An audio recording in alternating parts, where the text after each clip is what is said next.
Now, the greatest radio shows of all time. Suspense. The Shadow Node. Washington calling David Harding, counter-spy. Classic radio theater. The Great Gildersleeve. Fibber McGee and Molly. Dragnet. Gunsmoke. The Lone Ranger. Now, step back into our time machine with your host, Wyatt Cox. Good evening, friends of the Inner Sanctum. We start out this hour heading out west, or to San Francisco, in fact, and an episode of Have Gun Will Travel starring John Dehner as Paladin. This episode, entitled Lena Countryman, was originally broadcast on May 15th, 1960.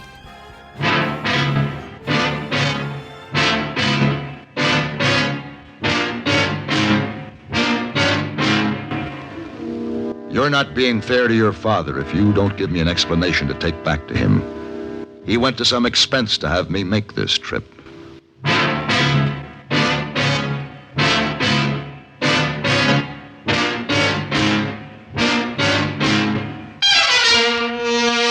Have Gun Will Travel. Starring Mr. John Dehner as Paladin. San Francisco, 1875. The Carlton Hotel, headquarters of the man called Paladin.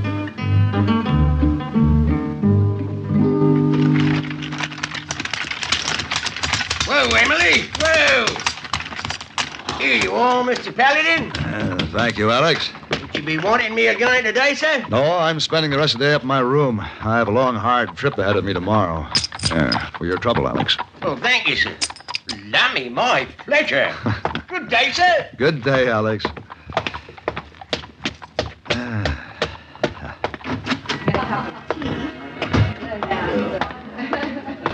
Oh, Mr. Paladin. Oh, hey, boy. How was meeting with Mr. What's his name? Mr. Countryman? Yes, sir. Well, hey, boy, he has his troubles. He's hired me to go up to Vallejo to escort his daughter back to San Francisco. Oh, why she need escort? He got a letter from the sheriff saying that somebody has threatened her life, and the sheriff says he won't be responsible, thinks she'll have to come home.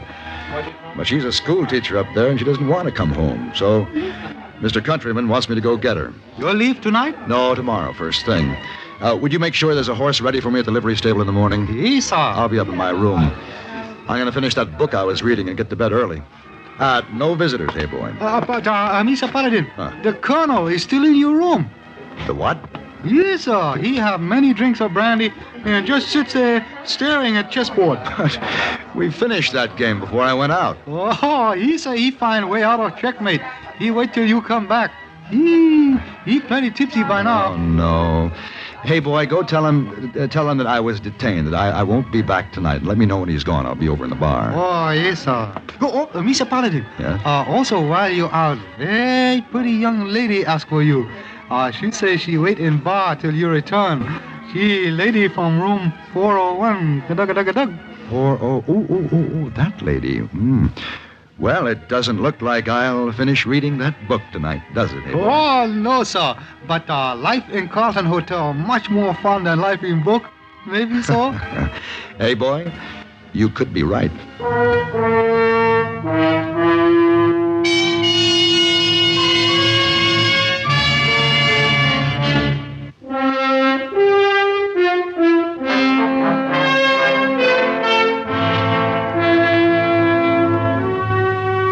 Early the next morning, I faced the sun and started my journey under the hire of Mr. Countryman. It was afternoon when I rode into the peaceful town of Vallejo, perched on an arrowhead of land piercing the Napa River where it flows into San Pablo Bay. When I signed the register at the only hotel, the clerk told me I could find Miss Lena Countryman at the schoolhouse, 3 miles away, just off the North Road on the banks of the river. By the time I arrived, she was waving goodbye to her pupils. Bye, Johnny. Goodbye, dear. Now, Johnny, you go straight home, you remember? Miss Countryman? Yes? My name is Paladin. If you're one of the sheriff's men, my answer's still the same. I won't leave Vallejo. No, your father sent me. My father? But how do you... He wants me to see that you get back to San Francisco safely. Oh, no. How in heaven's name did he find out? The sheriff wrote him. Is he upset? Yes, very much so. But he doesn't know why your life has been threatened. I suppose I should have written him. Would have been better coming from me. Who is threatening you, Miss Countryman? The people of Vallejo have it in their mind, some say they've heard it for sure, that Dutch Talbot is on his way to take my life. Dutch Talbot? Yes. The outlaw? Yes. A wanted man with a big price on his head, so I've heard. Why do they say this? It's a long story, Mr. Paladin, and I don't care to discuss it. Besides, there's no need to take up your time. I must be getting home. What about your father? Tell him I'm all right, as you can see. Tell him that I'll write and explain. Good afternoon. Miss Countryman, Yes? may I see you home? Thank you, but I have my buggy. It's out back. I'd like to ride with you, Miss Countryman. We could talk on the way. You're not being fair to your father if you don't give me an explanation to take back to him. He went to some expense to have me make this trip. Oh, yes. Forgive me, Mr. Paladin. I've been rude to you. Not at all, ma'am. Oh, but I have. You're a gentleman, and I didn't perceive it at first. Your holster and gun are misleading. But you're right. I should give you an explanation. I'll hitch up the buggy. Thank you. I'll be ready to leave in a few minutes.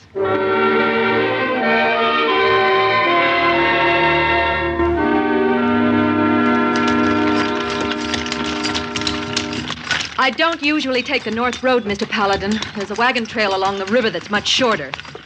You can turn right just up ahead. All right. How long have you lived in Vallejo? This is my 3rd year. I came here after I finished school in San Francisco. It's a lovely place. I hope I'll always be here. It offers everything I want or ever will want. You speak so finely for someone so young. Perhaps. But I'm fortunate enough to know what I want and appreciate it when I have it. There's an unending stimulation in guiding children and watching them mature. There couldn't be anything more satisfying, whether you're young or old.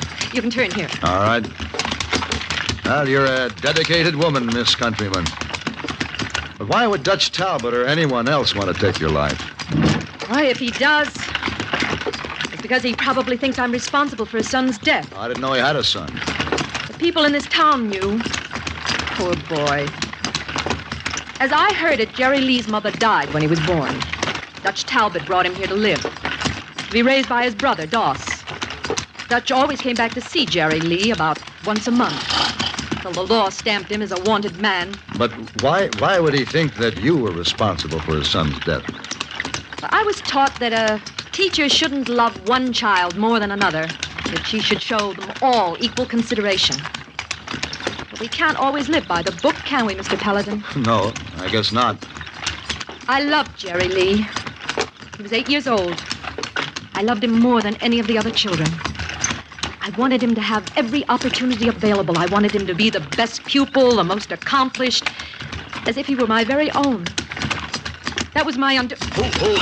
Paladin! Why are you blocking this road? We've been waiting for you. Throw down the gun, mister. Throw it down. What do you want with this? Keep your rifle on him, Trump. Sure.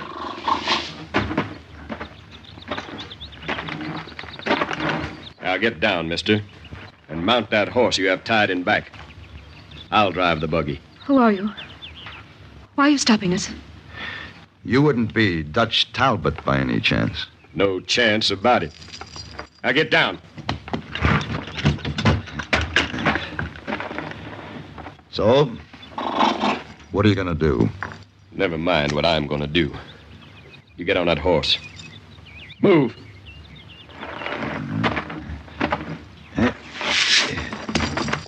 All right. Trump, keep him covered. Yeah. Take the back way to Doss's. We'll be right behind you. Me and Lena Countryman.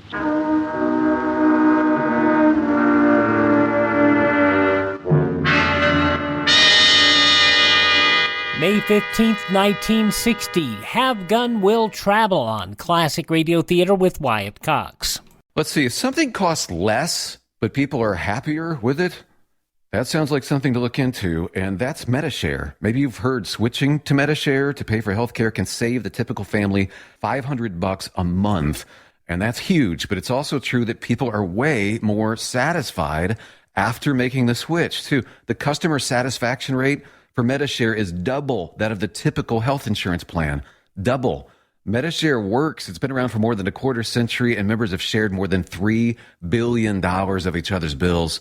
People love having telehealth and a huge nationwide PPO network. So, yeah, you can save a ton and like it better. Imagine being happy with how you're taking care of your health care. So if you're self-employed or part of the gig economy, or you just want a plan you're happy with, you can call right now and get a price within 2 minutes. A very, very smart use of 2 minutes. Here's the number you need. 833-34-BIBLE. That's 833-34-BIBLE. 833-34-BIBLE. Now on Classic Radio Theater with Wyatt Cox, the conclusion of Have Gun Will Travel, May 15th, 1960.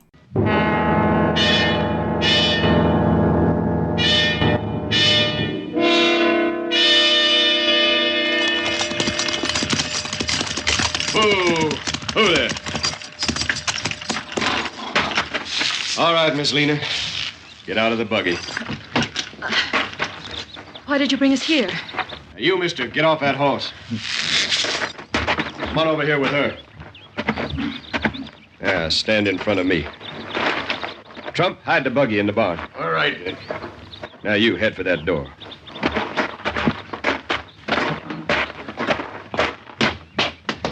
All right, go on in. Doss? Hey, Doss. I saw you ride up, Dutch. Hello, Miss Lena. Mr. Talbot, what's the meaning of this? Dutch has all the answers. Who's he? Well, this is Mr. Paladin, a friend of my father's from San Francisco. What's he doing here? Her father sent me to take her home. He knows that she's been threatened. So do the law officers in this town. Well, that's why I've been careful to stay out of their way. Everything has worked just fine so far. Except for the fact you had to be along the same day we'd planned to take her. What are you going to do with him, Dutch? Haven't made up my mind yet. And what do you intend to do with Miss Countryman? You got the rope ready, Doss? It's in the room, like you told me. I'll bring some extra for him. There's enough for both. I'll need your help. Come on. All right, into that room. Sit in this chair, mister.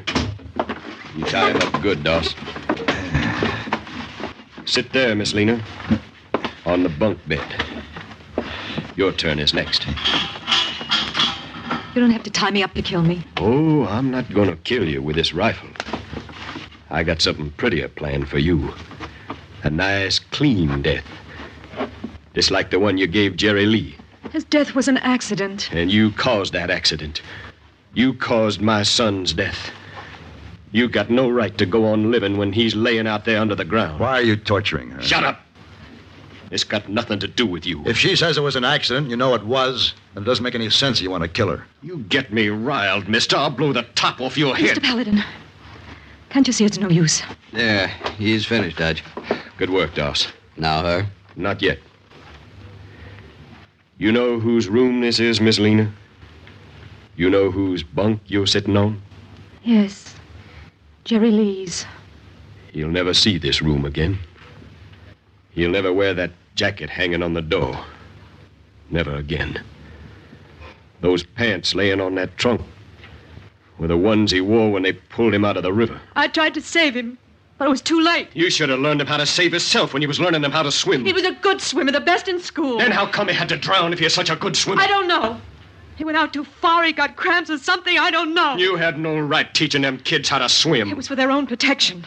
This town is surrounded by water. It's important that they know how to swim. They didn't have to be learned by no teacher before you came along. There were many deaths from drowning, and there'll be more unless they get proper training. You and your newfangled notions. I don't care what you think, Dutch Talbot. I love Jerry Lee. He's the last person in the world I'd bring harm to. You had no right to love him. He wasn't yours. Somebody had to love him. Somebody did, you fool woman. He was my son. And Doss here, he took good interest in him. He didn't need your help. While you rode the country, ruining his name. Shut up! You leave her alone, Dutch. You keep out of this, mister. I've warned you enough. Tie her up, Doss. We'll take her when it gets dark. The people in this town will be mighty grateful to me when they drag her out of the river.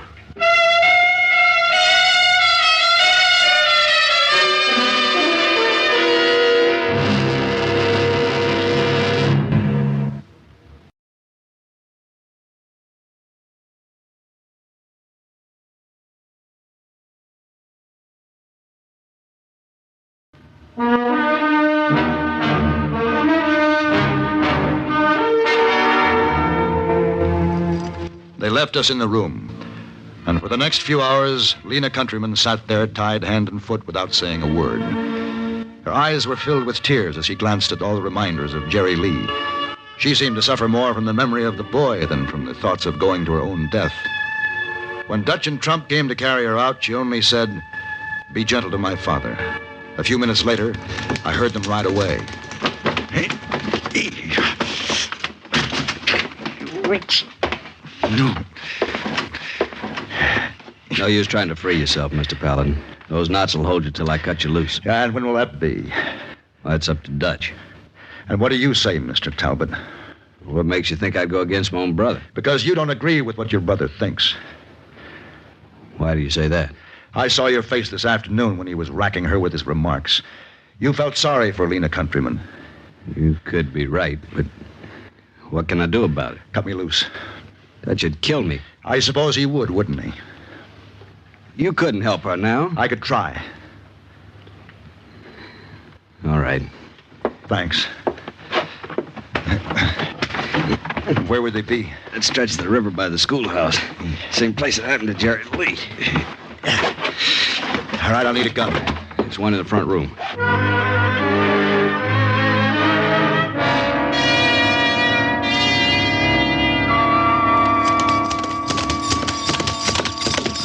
Ooh. That'll do it. Hold it, Dutch. What? But how did you get loose? Put the girl down, Trump. You stay back.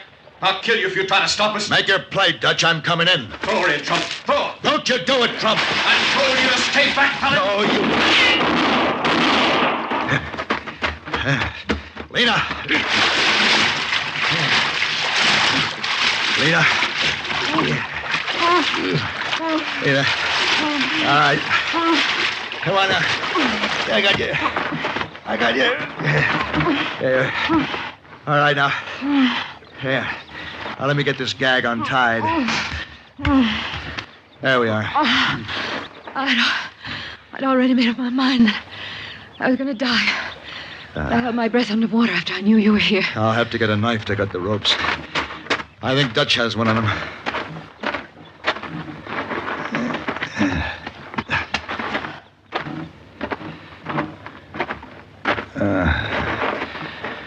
All right.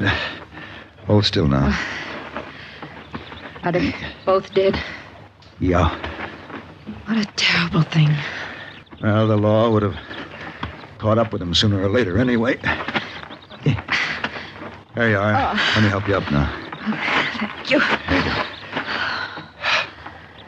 Are you all right? Yes.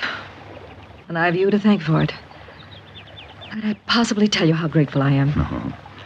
Don't try. Why do there have to be men like Dutch Talbot? I don't know. But I'm afraid there'll always be a lot of Dutch Talbots and not enough Lena Countrymans. So, Lena, you just keep right on teaching those kids to grow up to be better men and women. I'll try, Mr. Paladin. I'll try.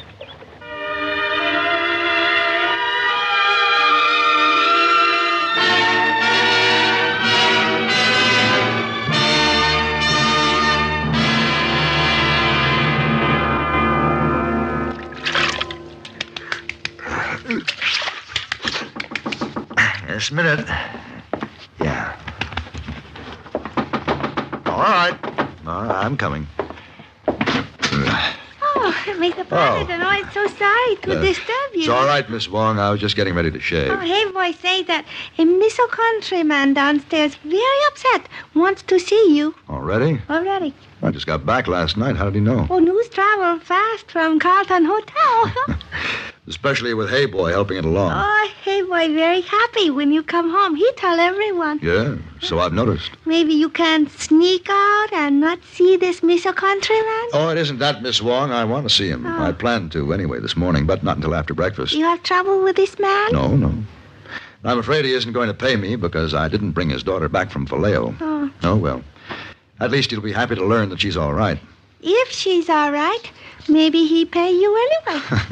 It doesn't really matter, Miss Wong. Finding a wonderful new friend like Lena Countryman was worth more than any fee I might get.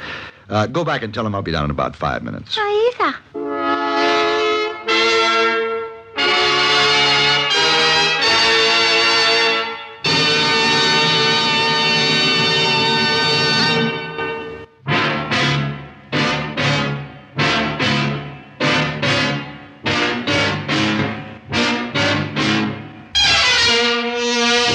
Have Gun, Will Travel.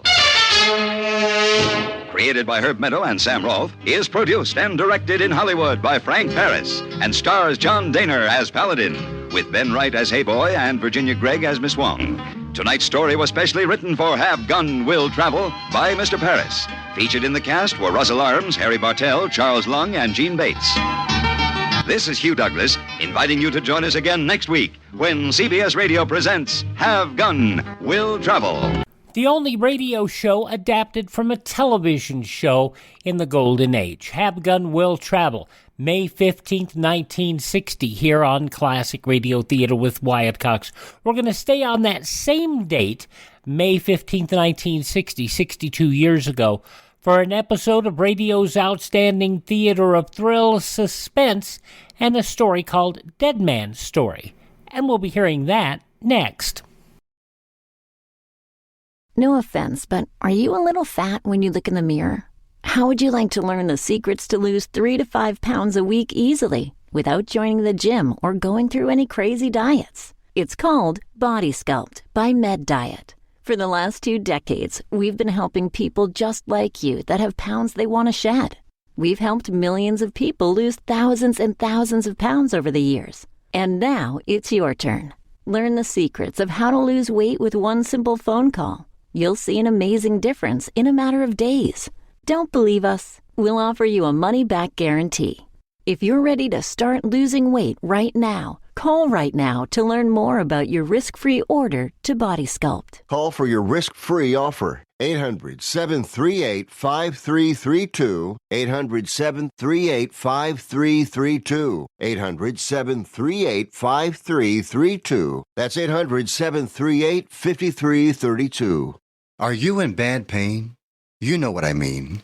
Your knees hurt. Your shoulder hurts. Your elbow and back are constantly killing you. And I'm sure you've tried every pain pill or cream available at the drugstore. Am I right? Well, here's something you haven't tried. Pain Magic. Pain Magic is not available at any drugstore. The only place you can get it is by calling the special toll-free number I'm about to give you. And to make things even better, call right now and find out about our buy one, get one free offer. We're so confident it'll work for you that we offer a free bottle with your purchase. No prescription required. Call now to learn how you can get Pain Magic and get rid of your pain. Remember, your results may vary. 800-492-8164. 800-492-8164. 800-492-8164. That's 800-492-8164.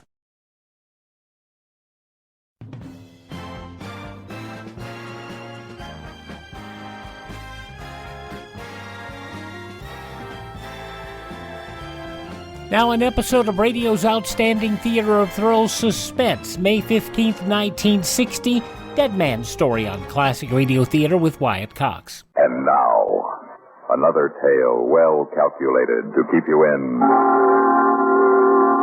suspense. Deadman's Story, written for Suspense by Robert Arthur. The time, late on a foggy night. The place, a room on New York's west side near the docks, where the faint hooting of foghorns comes in the window. Lying on the bed, a man listens to them and knows that beyond those walls, windows, and locked door, 10,000 men of the New York City police force are looking for him. Then comes a knock on the door, which means life or living death. I'd like to ask you a question. Have you ever been in a shipwreck and drowned at sea? No, I don't expect you to answer that. But just in case you're wondering, I can tell you it's a very interesting experience. My name, Larry King. My record, 1 term at Sing Sing, 1 term at Plattsburgh, 1 term at Auburn Prison. 3 terms, all for acquiring sums of money that weren't legally mine. Making me a 3-time loser.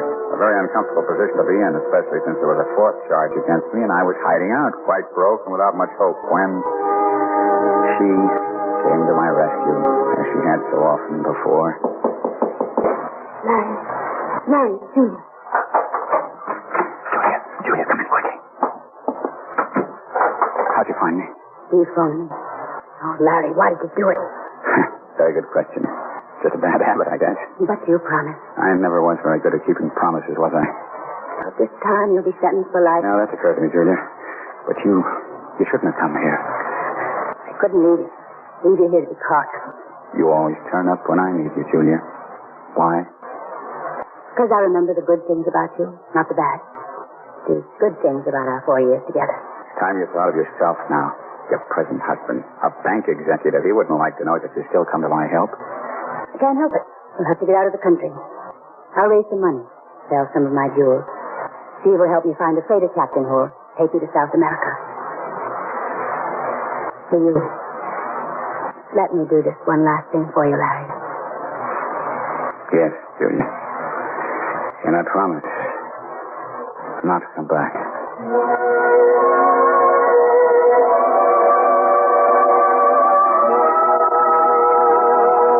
days later, Julia got a message to me. I slipped out and met her down by the docks. We went on board, and the captain led us down a corridor. This way. Be very quiet. Yes, of course. This is the cabin. You have the money? This envelope. $2,100 bill. Old bill. Good. We sail in 5 minutes. Oh, baby. This is it. It was never any good at saying goodbye. I know. It doesn't matter. Here's a passport. Your name is Charles Reiter now. And here's $3,000. All I could raise.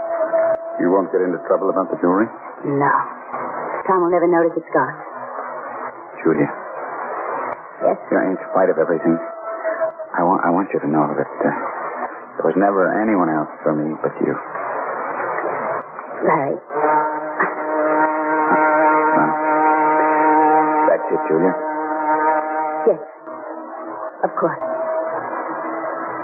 Goodbye, Larry. Goodbye. Goodbye, sweetheart.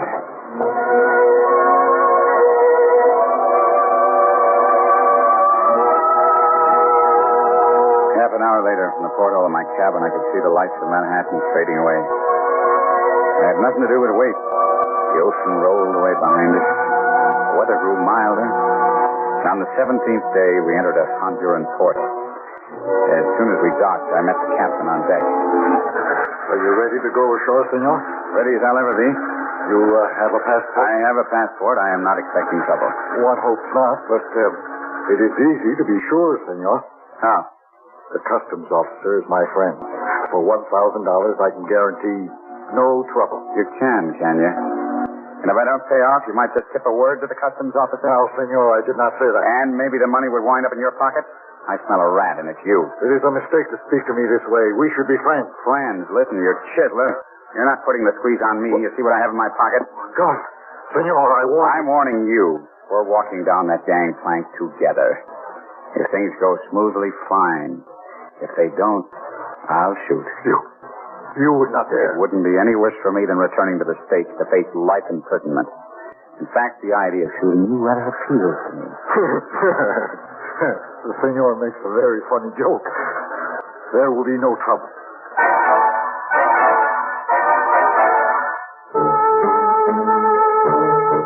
There wasn't any trouble. Half an hour later, I had a tiny room in a fourth-rate hotel, hot as a baker's oven, and was stretched out on a sagging bed, listening to bad mambo music and staring at the cracks, spiders, and flies in the ceiling. This was freedom.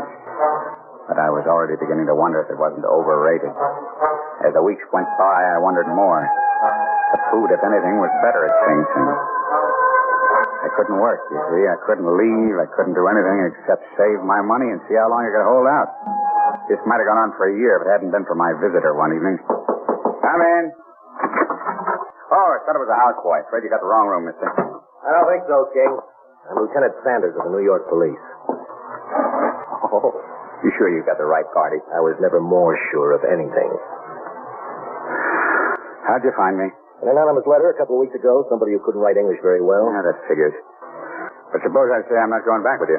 I have the extradition papers. In the end, you'll have to go. How you have it, easy or hard? Well, to tell you the truth, I'm tired of this place. Have a drink? That Cop Sanders wasn't a bad guy. I spent a day showing him the sights. And we went aboard the freighter SS Port Royal, loaded with bauxite ore, for a trip back to the States. After a week, we put in at Caminera, Cuba to load deck cargo. Next morning, we weighed anchor and started through the Winter Passage. It was then, with New York the next stop, that I really began to wonder if I'd done the right thing in giving in so easily.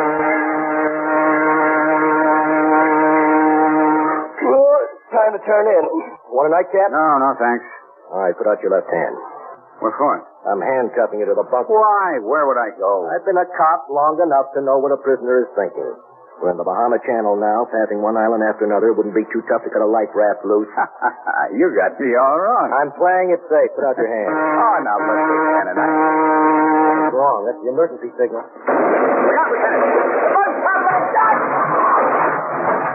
Sanders. My chest. See if you can lift the bunk off my chest. Sure. Just hang on out. You hear that? Means trouble. They're abandoning ship. Now, take it easy. I'll help you. I'll under there in a minute.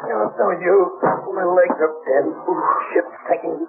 Deck's already. I'll get help.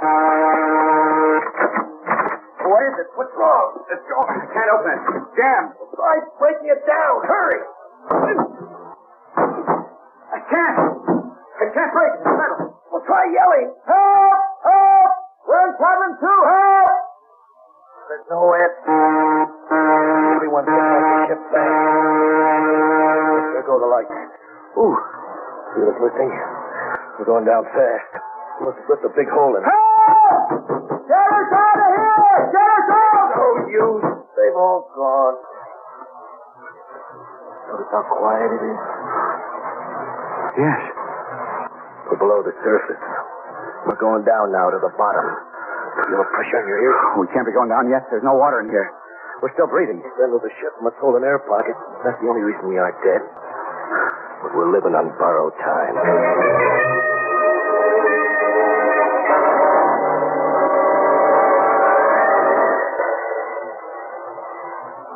In just a moment, we will return for the second act of Suspense.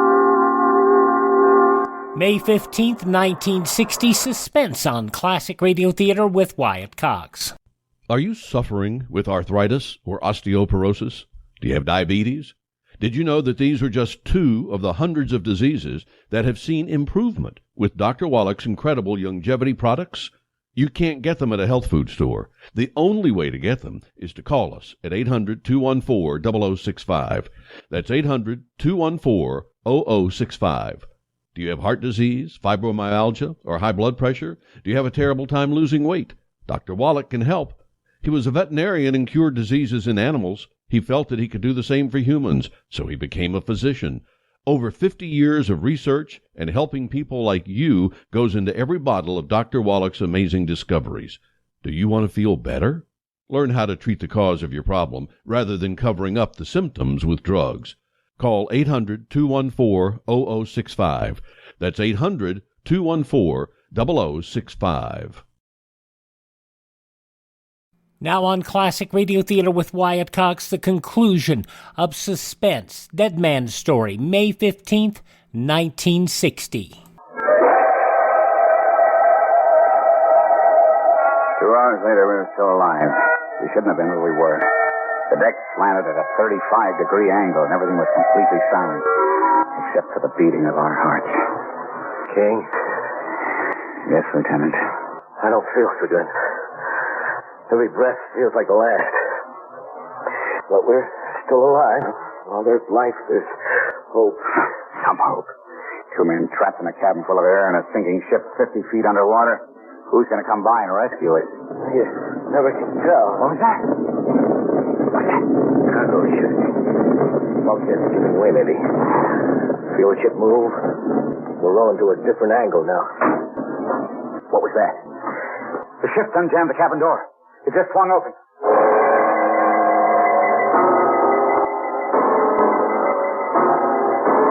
Using my cigarette lighter for light, I explored.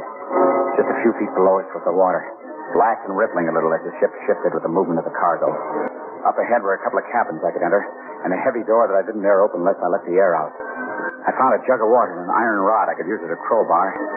And I got the lieutenant from under the fallen bunks and gave him some water. It was all I could do.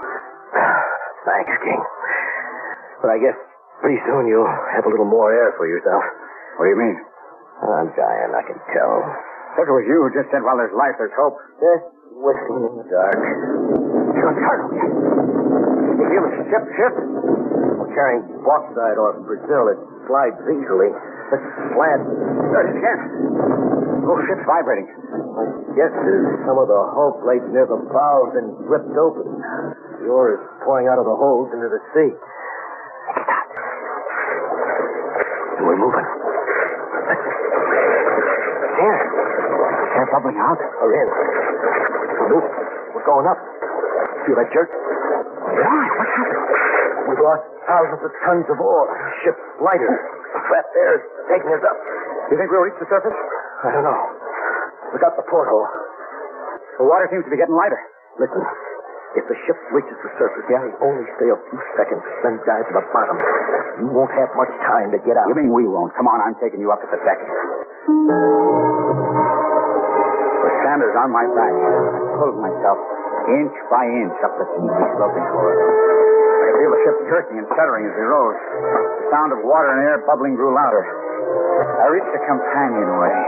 Suddenly, the ship jerked and plunged, throwing us against the wall. With a tremendous splash, it came almost level in the water.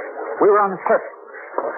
I dragged Lieutenant Sanders up the rest of the way and kicked open the door. The ship was still rolling. There was a breeze in my face. I was almost blinded by the sun in my eyes. Lieutenant, we made it.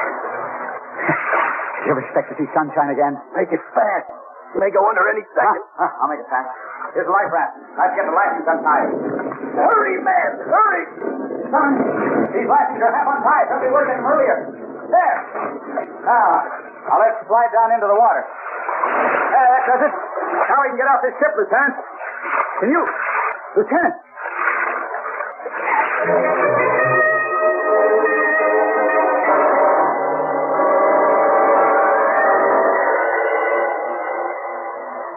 In just a moment, we will return for the concluding act of Suspense. Next time you refresh, enjoy a frosty, ice-cold Pepsi-Cola. Sociability, Charlie. All right, Kay, how's this? Pepsi is light, refreshes without filling. You like to refresh? Have a Pepsi right now. Well, offer it to everybody, Charlie. I will. Enjoy Pepsi at the fountain. It's delicious at home, too. Have one at lunch. Or with a snack. Charlie. At the beach or at dinner. Wherever you go, wherever you're thirsty, Pepsi is there. It's here, too, in our Be Sociable song. Be sociable, mama. Keep up to date with Pepsi. Drink light, refreshing Pepsi. Stay up and debonair. Be sociable. Have a Pepsi. For the weekend, have plenty of Pepsi around. Pick up an extra carton today. CK, I'm sociable. With Pepsi, everyone is.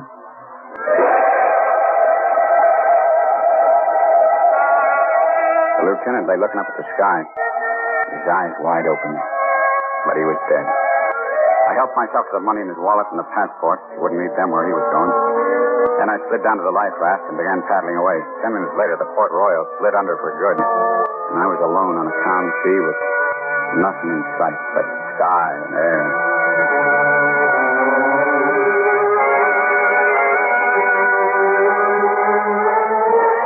Two days later, I drifted onto a large island. I burned the life raft and started walking. In a few miles, I found a native village. I was on the island of Great Inagua, some 100 miles northeast of Cuba. I bought passage on a fishing boat to Cuba, and 2 weeks later, I managed to slip into Miami. Without even thinking about it, I headed for New York by bus. When I got there, I phoned Julia. The Wentworth residence. My name is Riker, Charles Riker, and I'd like to speak to Mrs. Wentworth. Mrs. Julia Wentworth, please. I'm sorry, sir, but that's impossible. But it's very important. If you'll give her my name, it'll... Haven't you seen the paper, sir? The papers. Yes, sir. Mr. and Mrs. Wentworth were in an automobile accident last night. Both are in critical condition. Julia hurt? Yes, sir. What hospital? General Hospital, sir.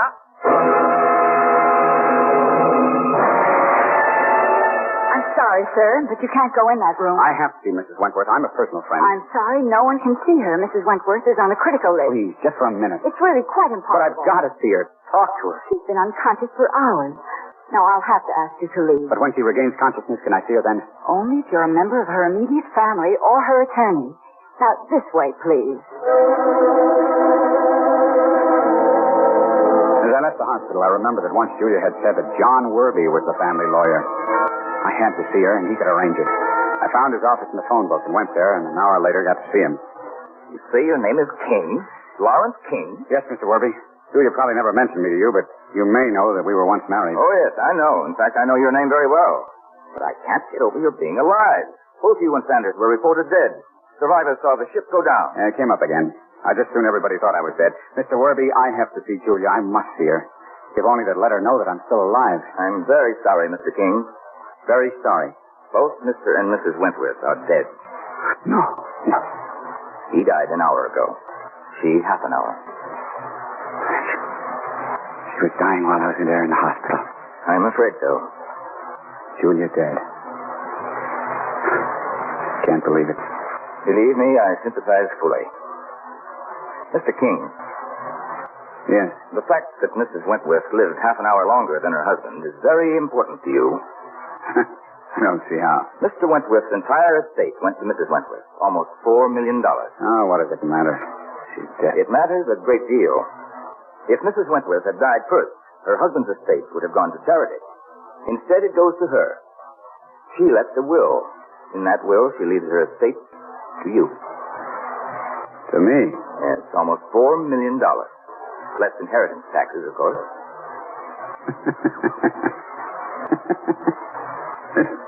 It's rather funny. I'm afraid I don't see anything amusing. Aren't you forgetting that I'm dead? I went down in the Port Royal. There were witnesses. It will be a simple matter to establish the fact you're still alive. And once it's established, I'll go to prison as a 4-time loser, which means a life sentence. Yes, I'd forgotten that. I can do one of two things. I can walk out of here, disappear, and go on living as Charles Riker and let the police think I'm dead. Or I can claim the estate and become the richest man in Sing Sing. Quite a choice, isn't it? Yes, a rather difficult choice. Which will it be, Mr. King? Which will it be? That's a good question, isn't it? A very good question. I've been thinking about it for quite a while, and I still haven't come up with the answer. If it was you, what would your choice be?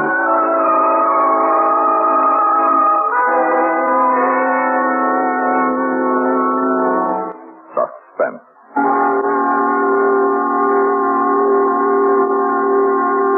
You've been listening to Deadman Story, written for Suspense by Robert Arthur.